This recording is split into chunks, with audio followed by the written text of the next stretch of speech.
If you're wondering how hard the most difficult achievement in Hollow Knight is, oh, okay, all right. No way. It's pretty rough. Fortunately, instead of you having to suffer through it, you get to watch me do that instead. Because today, I decided to try something that I thought I'd never accomplish, unlocking Hollow Knight's hardest achievement. But unlike the games that I've previously covered on this channel, there isn't an achievement that stands above the rest in terms of difficulty. There's actually two of them! One, titled Embrace the Void, is for completing a gauntlet of all 42 bosses in the game, back to back, without dying. And the other, titled Steel Heart, requires you to beat the game. Wait, that doesn't sound that bad. Also without dying, and with 100% game completion. Now, I love Hollow Knight more than Team Cherry loves not giving a release date to Silksong, but these are some pretty insane feats for a normal player. Both achievements are insane, but this video will mainly be about the Steel Heart playthrough, and it'll be pretty apparent why soon enough, even to the Void truthers. That being said, there was nothing left to do but start my descent into Hollow Nest, and I wasn't coming out until I had my achievement. It was just one issue. I was hopelessly lost. I probably should have looked up where I need to go before doing all this. Then again, that's no fun. And I think the funnest part of these games is adventure. I think I'm going the wrong way. I'm in the Crystal Caverns. Yeah, okay, fuck.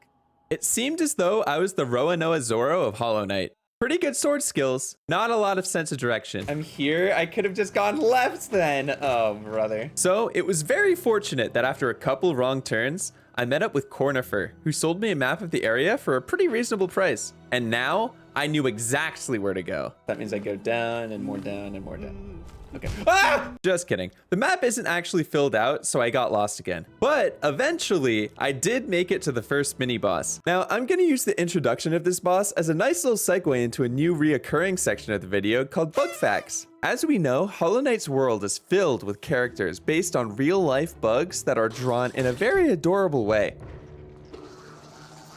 Moving on, because of this, I'm gonna give a fact about any enemy or NPC I find interesting in the game, starting with this one, the Gru's Mother. This enemy is interesting because it looks intimidating at first, but it's actually a bunch of vertically challenged Gruzes in a big Gruz costume. So it's not as scary as you might initially think. Now, since I recorded this run back in mid-April, I had to make a quick stop to save the shopkeeper from the Devil's Lettuce. Then, I was on my way to the first main boss.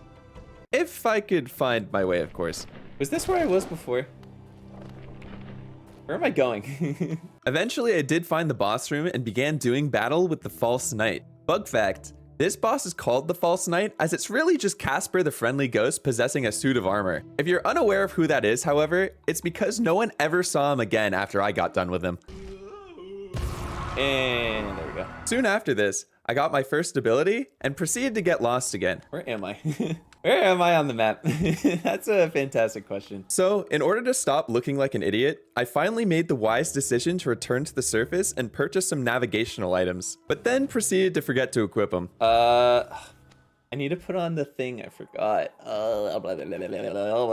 Joke's on you, viewer. Nothing will stop me from looking like an idiot. By some miracle, I did end up making it to Green Path, which is a bit more perilous than the area before, specifically due to the acid you can fall into. No! Fucking... Oh! Okay.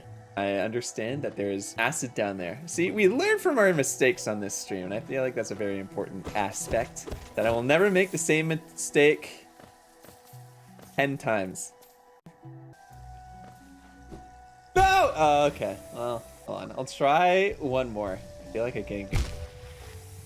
Alright, I'll try one more. I feel like I can get away with one more. Okay, I can't make that. Got it. Good to know. Once I made it pretty far into the area, I met up with Cornifer again, who charged me double what I paid for the last map. I knew inflation was bad, but this is ridiculous. It didn't even stop me from getting lost again. So this way isn't gonna help. Where do I go? Where am I? During my confusing journey, I did pass by Zote. Bug fact, Zote's a giant asshole, but I needed to rescue him for game completion. After our lovely conversation, I managed to make it to the next boss, Hornet, as well, who I didn't really have a difficult time with. Did I get hit that entire time? I don't remember where I took that damage from. So if I did, I mean, sheesh. Ooh, look at him go. Defeating Hornet also gave me the dash ability, which allowed me to get lost even faster than before. But all of this so far was just preparation for what I consider the hardest boss in the game. Just look at the technical prowess required to beat it. There we go. That's what I'm expecting.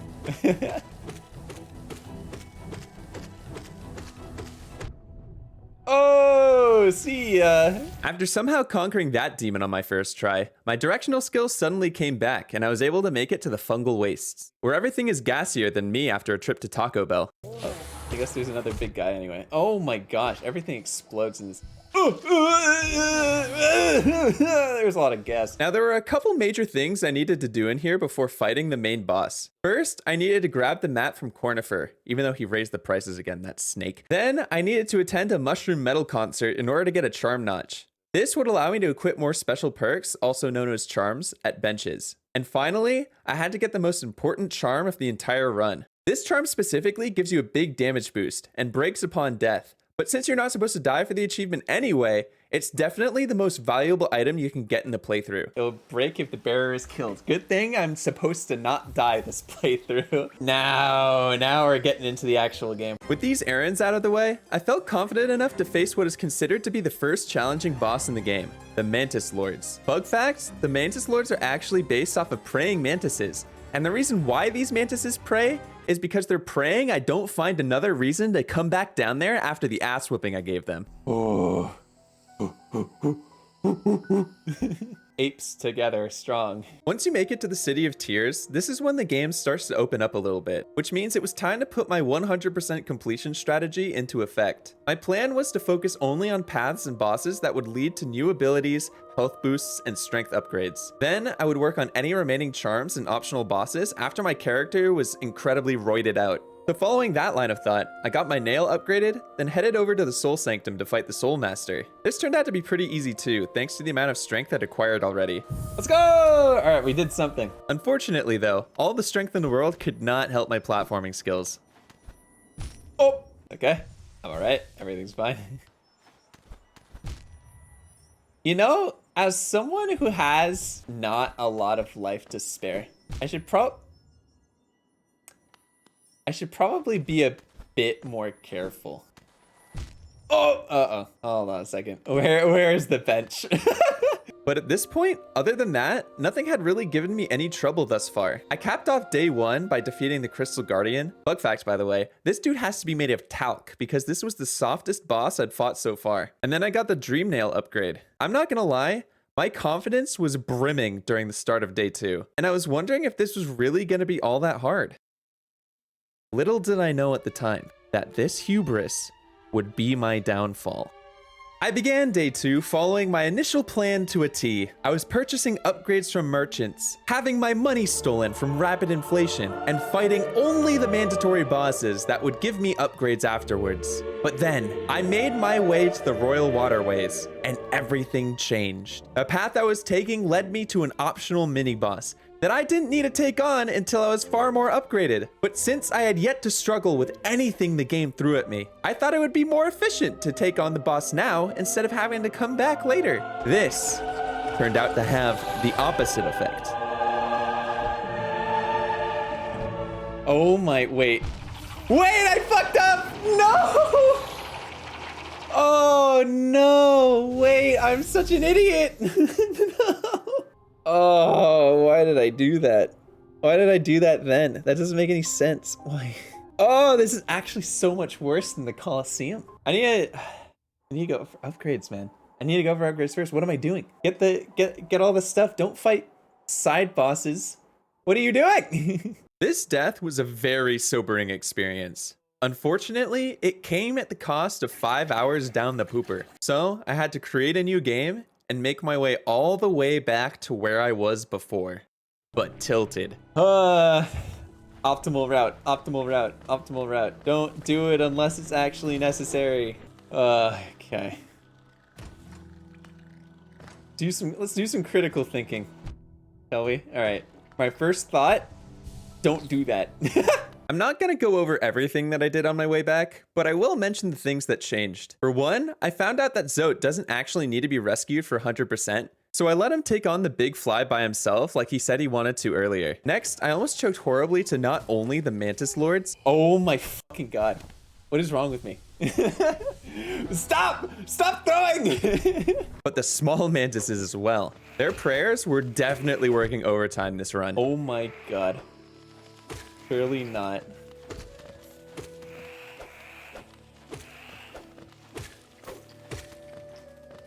Oh, my heart, bro. I don't know if I would have been able to take it. Killing the Mantis Lords wrapped up day 2, and I began day 3 catching up on the remainder of the things I accomplished last time. In between, I also changed my setup to what it is today, in case you were wondering how old this footage was. Progress. Oh, we love to see it. Truly brings a tear to my eye. With everything else done, there was only one place left to go. Back to the waterways. Thankfully, it seemed like this time, I was prepared. Or was I?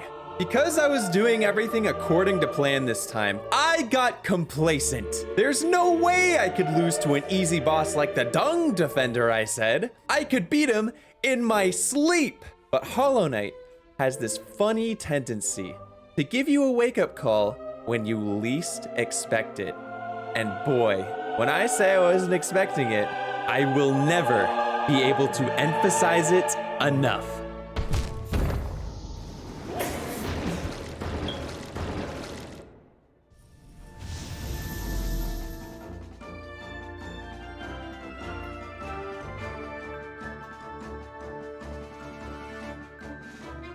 Oh my fucking god, I'm an idiot.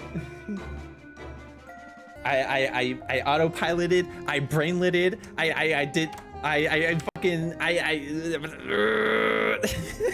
I know it's only been 2 deaths so far, but I kind of felt like I hit rock bottom at this moment. When you think about it, I was now more shit than that guy who lives in shit. I really didn't know how it could get worse from here. Rip. No, dude, I'm a fucking idiot.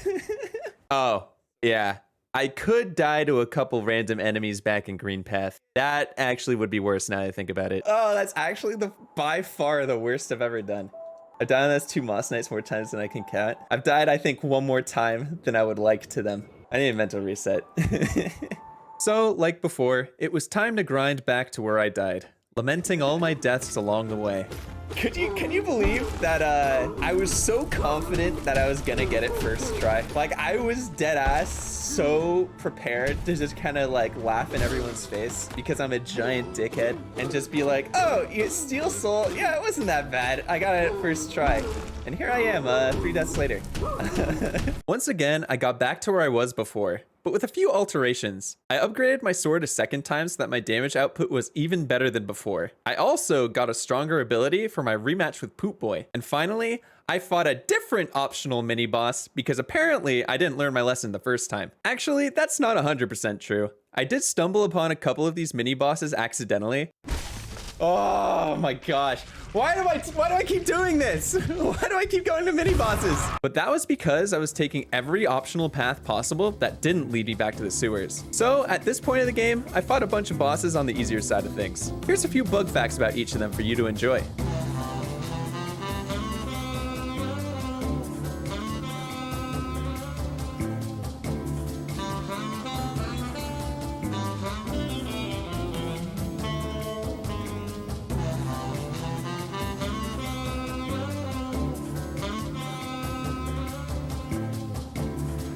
Okay, good.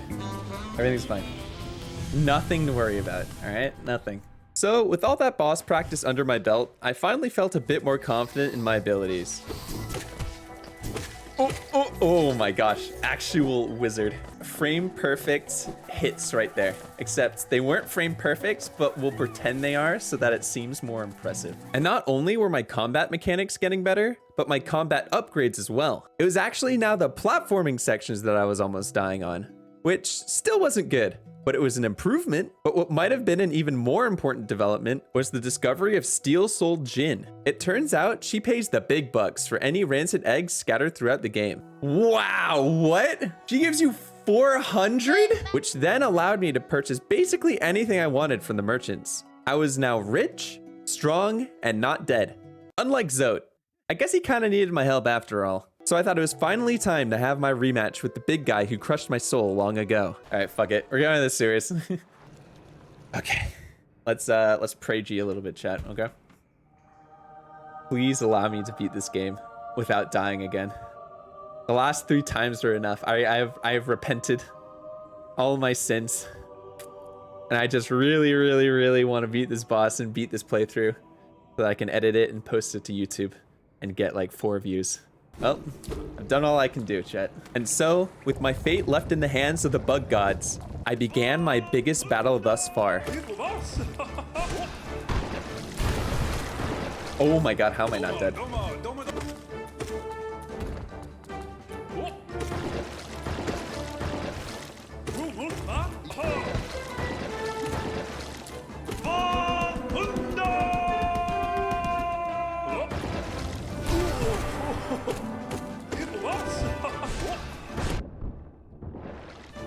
Okay, I can heal.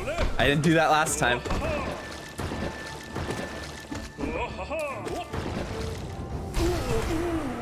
Oh my god, I got hit once! Bro, how did I choke this before? So much time gone because of this stupid shit eater.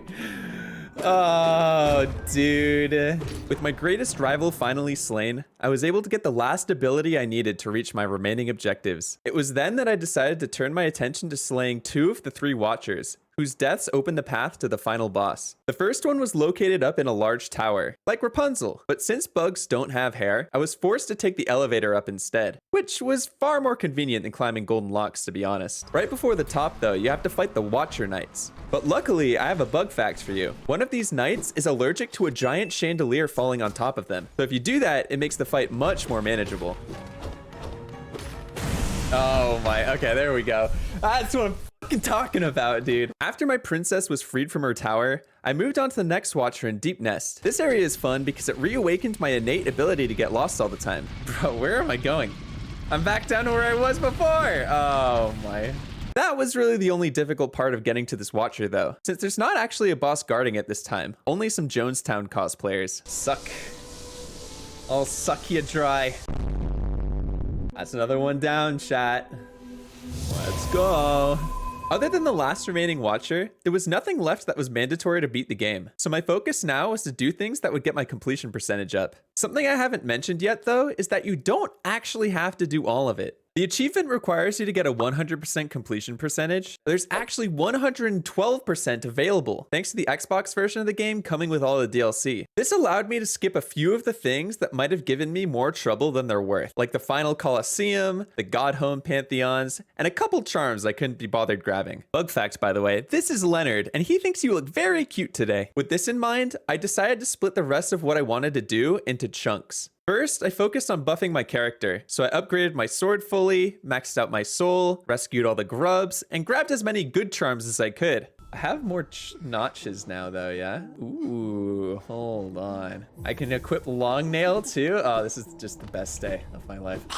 The final thing I had to do during this part is deliver this beautiful little flower to a gravesite. But those of you that have played this before probably already know that this took me by far the most time to do. Queen's Gardens. I gotta go down. All right, cool. I can see that. Whoa! No! No, dude! Oh, I'm so fucking stupid. I'm sorry. I fucked up. That's my bad. That's 100% my bad. No! Oh, dude, I hate everything. Wait, I wasn't expecting enemies here. No. Oh, wait. No! What? Oh. I know. You look, lady, I get it. I fucked up. Four times. You're right. But no one's beating me up more than myself. It's right here, right? Let's go! Oh, thank goodness. With this lengthy side quest now over, it was time to move on to the next chunk, bosses. Now that we're pretty late into the game, we've arrived at the part of the playthrough where all the bosses are just hard. Fortunately for me, the hardest ones of the lot are dream bosses. I say fortunately because contrary to popular belief, if you die during a dream boss fight, you don't actually die in real life. So I was never really that worried going into them. But before I could move on to the last part of the game, I had one more grudge match that I needed to take care of. Okay, if I get to half health, then I immediately evacuate.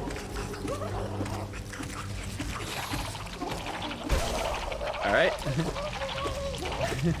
Much easier the second time. This is the guy who killed my first run. Are you kidding me? I hate everything. The ghosts of my past were now fully behind me, and it was now time to slay the last watcher and the penultimate boss, Oooo. Bug fact, Oooo is a jellyfish. I have no idea why she's in my bug game. Oooo is also kind of a pain, but it's really just a matter of waiting for your anime protagonist NPC friend Quirrell to come to your rescue. Yes! Let's go! Oh, wow. Okay, that was not too bad at all. I was dreading this fight. I was dreading this fight. The last watcher was down, and my 100% completion was finally achieved. So I made my way to the final boss. This is what I had been dreading though. I was already pretty nervous about losing my 11 hours of progress to this point, but what made it even worse is that this was the only boss I was out of practice on. This fight had to be reliant on my mechanical skill rather than my memory of boss patterns. But there was nowhere else to go now, so I stepped into the arena and started what I hoped would be my final fight.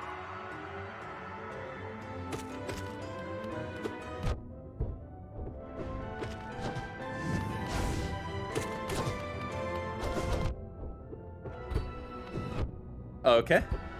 Oh, are you fucking serious?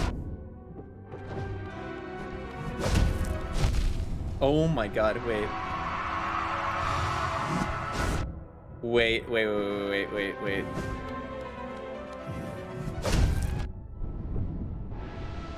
Please. Nerves were definitely getting the better of me here, and they put me in a rough enough spot that I needed to pause and recuperate. Oh, surely not like this, right? There's no way. There's no way. I got this. But I knew in my heart that I could do this. Uh-oh. No, shit. What is he doing? I can heal.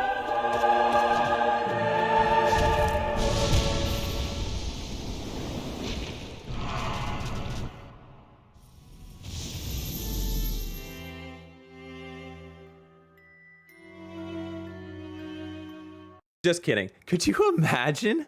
I actually swapped the footage when the pause happened. Here's how it actually ended.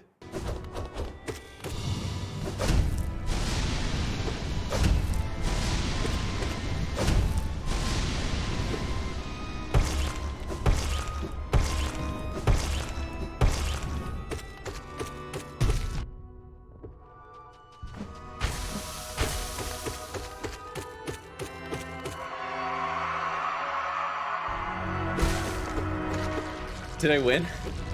Ah! Let's go! Come on, please tell me that this is it. Oh, please. Please. Absorb him! Ah!